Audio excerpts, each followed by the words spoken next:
for mass media communication. Welcome to week 4. This week, we'll be looking at the world of mass media in television and internet media. Now, the world of mass media has changed dramatically over the years, and one way it's changed is through audience segmentation. This week, I have the great pleasure to interview someone who uses the internet media to target his audience for his podcast, Told Nuggets. Please help me welcome Tom Leahy. My first question for you is, for the students who aren't sure what a podcast is, how would you describe a podcast and what does yours center around? Podcasts are typically either conversations or more of like a monologue or a storytelling over audio. And, you know, there's this famous sort of relationship between the radio and entering through your ears, specifically in that medium, that is sort of known to be a powerful medium because, you know, people will, put on your headphones or while you're driving, and it's just really entering right in. So it's audio based, often conversations, or they are storytelling essentially. And I've done both on my podcast, the Told Nuggets podcast. I've experimented with both. So some are with me and my good friends talking about a specific topic. So some are on politics, many on psychology, which is sort of my favorite topic, and also things on history and whatnot. And we basically have an open conversation about a particular topic. Or on the other hand, you have what I've done recently, which is essentially like a journal of me going through a moment and then talking about it. Often from a psychological perspective. I'm sort of my own patient, as I, you know what I mean? As I understand myself. And so I will go over an outline. So it's still spontaneous sort of speaking, but directed at only one person. So I've tried both. I've done both and I enjoy both. And I look forward to doing both in the future. But yeah. That's fun. Well, how did you get started? What made you want to do something like that? So I got started when I actually was in a corporate job about 3.5 years ago. And then I quit my corporate job with my good friends. And over time, we developed a podcast. And then because of sort of team reasons, we wound up breaking up the group. But one of the things that I loved was maintaining conversations with each other. And we love to talk. We love to talk about ideas, and a podcast is just a great sort of storefront for whatever business you like to start, because marketing is always going to be a big component. So the idea that you can get in front of people and build trust and have fun doing it is just a good business practice. And so for me, podcast is not currently my focus. So right now my focus is actually on Instagram and also on YouTube secondarily. And then third will actually be the podcast for me. And the goal here is just to get my message out there, as well as make beautiful content and build trust with my audience. And that's just a great foundation to a business, is building trust with people over time. And then it's actually fun to do and you help people. So yeah. I like that, the building trust part. I think that's pretty cool, actually. Oh, Are you exactly. able to see how many people follow you or sure. like your audience? Yeah, well, podcasting is going to be the trickiest to follow, but you can track your downloads each month. And obviously YouTube and Instagram, you check it constantly, so. Definitely. So why do you like Instagram better? Like, what do you do there? What's fun about that one? Yeah, Instagram is cool because it's images. So I tend to be also a visual person, and they're easier to do. So it's sort of like they're quicker. And so I can get a lot out. And they take less like, oh, let's go do a podcast and figure out the guests and all that. And also, there's a cool community on Instagram right now, and it's a little bit more of an open platform. Podcast is a little bit like you have to find each other and know each other. You have to sort of know the person from another platform, or their celebrity or whatever. Like Tim Ferriss has, it's hard to discover on a podcast actually.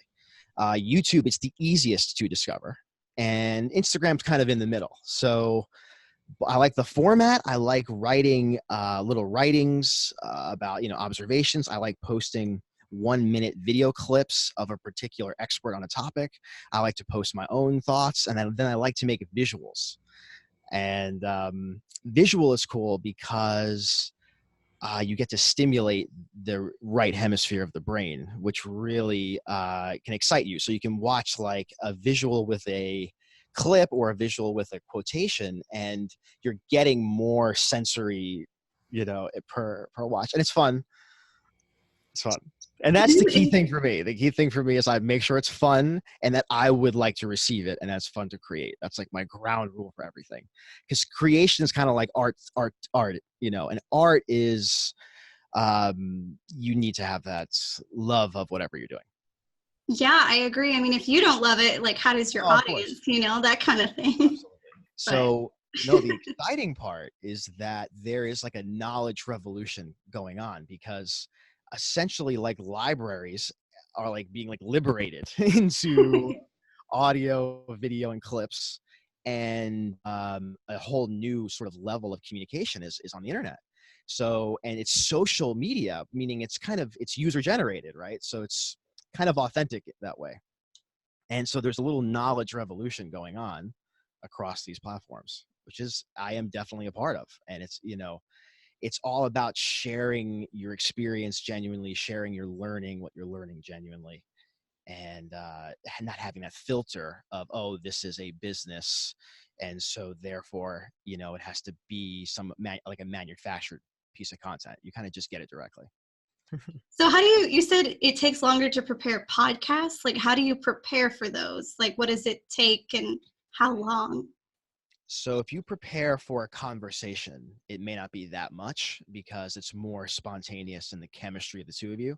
If you're doing one that's more like you're telling a story, then it's going to take a long time. And then there's like, you can do ones where it's just you and you're sort of telling your experience, which is typically what I do.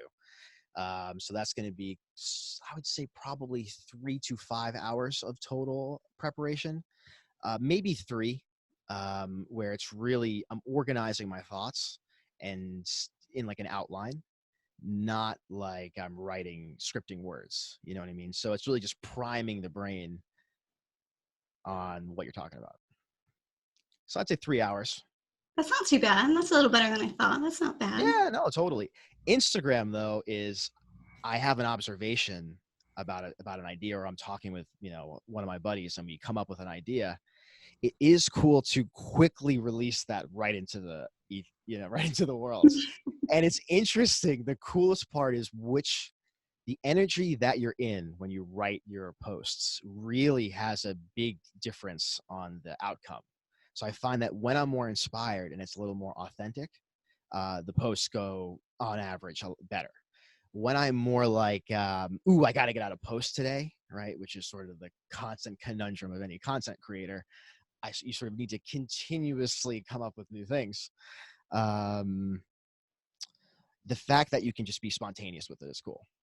Whereas a podcast still is like something to think about, and something to plan. And so my planned medium preference is YouTube. So if I'm going to prepare, I would like to write a full, like a nice video with visuals and prepare an idea. So, given I spend time on YouTube as well, then podcast becomes the third priority. That's kind of what happens. Do you ever use little bits apart from each? Like you'll use certainly Instagram into your YouTube and then talk about it in a podcast? Yep. No, Just totally. curious. I think that's cool. Yeah. So one of the things I do is, as I'm making a video, which is, I would say, a formal thesis that's 8 to 12 minutes with visuals, clips of experts, and me narrating through it. That may take 2 weeks to make, right? And then along the way, though, I'll grab clips of what I'm doing and post them on Instagram. So that one action does create things for the others. And that's like how you begin to hack it. That's smart. How do you like advertise your different channels? So for YouTube is the most open. So podcasts, like I was saying, so this is called discovery, right? So your ability to discover is all about like, how can I find someone new? So YouTube has a great element where it shows related artists, related videos constantly. So when you're watching one thing on your screen, there's constantly being suggested other things. And as you click through different videos, as you're sharing keywords with those videos, you will begin to be found. And YouTube does a nice job where you may see a smaller artist just pop up on your screen, and that makes a video because it's similar to the video you're watching.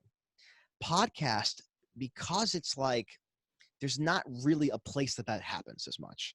You basically pick your pods and you continuously select them, and you subscribe to like the channel, so the individual episode doesn't float around and connect.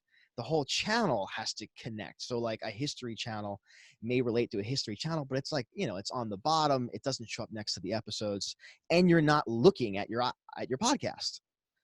So you're looking at the screen, so therefore there's a lot of space on the YouTube screen for related. Okay, so podcast, you're sort of in the dark, right?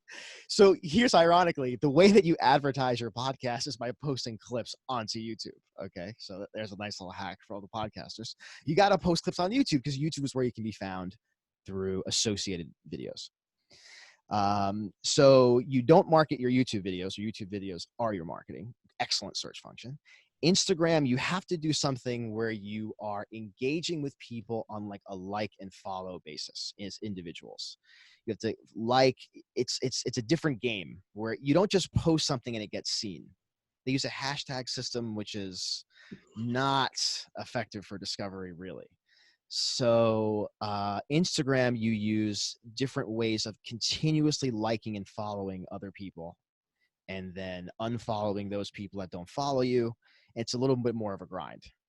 It's sort of a waste of human effort. Like, we need to work on this because they're just like taxing the whole population by making them have to spend this time like following, unfollowing. So Instagram's a little wacky in growing it, but it is a cool platform with a great vibe, as is YouTube, as is podcasting. So podcasting and Instagram, you sort of stay in the dark. Instagram, yeah, you can get discovered though. YouTube is excellent. So with everything like YouTube is like taken off, like how do you see all of these mass medias changing in the next like 15 years? Great question. How do I see them growing? I see Instagram and YouTube being powerhouses. The podcast format is just a pre-recorded radio that will be around as just a tool. Video sharing, I would imagine YouTube is already probably doing well compared to TV with the demographics that are youngest, so we just need like Netflix, right? And YouTube, and you're good. And live sports. We don't really need that much of traditional TV with commercials. We're just like, so yeah. So I feel like YouTube's going to take over and is taking over because as we get older, we'll just sort of continue, that will take a while, and then podcasts will be here because what's a podcast? It's pre-recorded audio. Like, how do we never think about it before? I don't know. It's simple, right? Podcast like a throwback.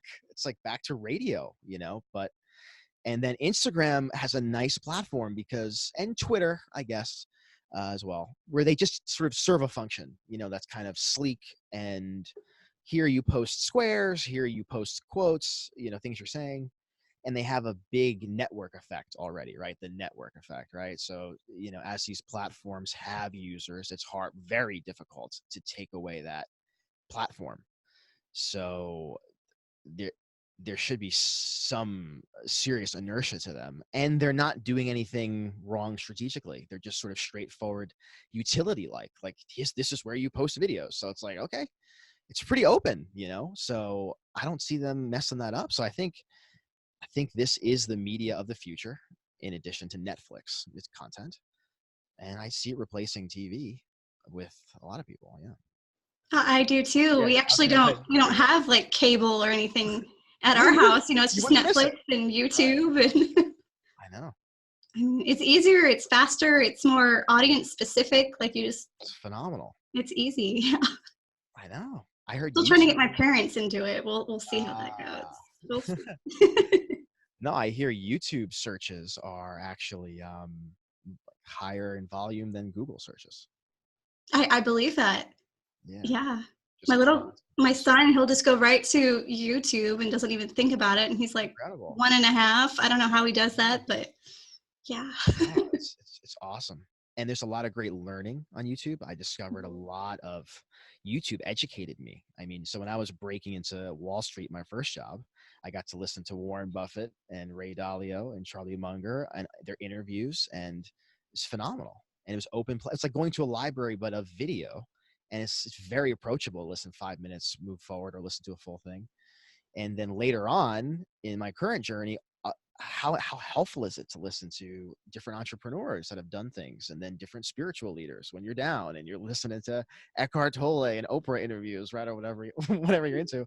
Very helpful. I mean, YouTube fights depression the way that you Mhm. can find quality things that keep you in a positive vibe. And a lot of literally what I do on Instagram is do both educational content as well as inspirational content that are just maintaining a vibe. So you're kind of vibing with people, and they're all different. YouTube is Instagram. Yeah, it's a different kind of feel.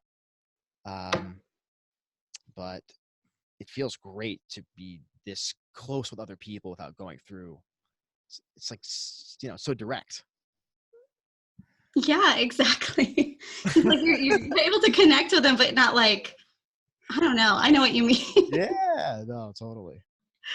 So, what advice would you give to someone who's thinking about starting a YouTube channel or podcast or Mm, that kind of thing? I mean, my husband's been talking about it for a while, but we just haven't, yes. taken the plunge. Way to get good is to get started. No doubt about that. When you're creating content, in my opinion, it's very helpful to iterate over time, not try to think that you're going to be excellent day one. You want to make things that are authentic. That's the number one thing to do, is be as authentic as possible. It's just so great. Unless you're going to make some produced show, obviously, or whatever, you want it to really, authenticity is you can tell, and it makes things easier on you. It's kind of like when you're keeping up a face when you're meeting, when you're around people, you have to kind of keep it up.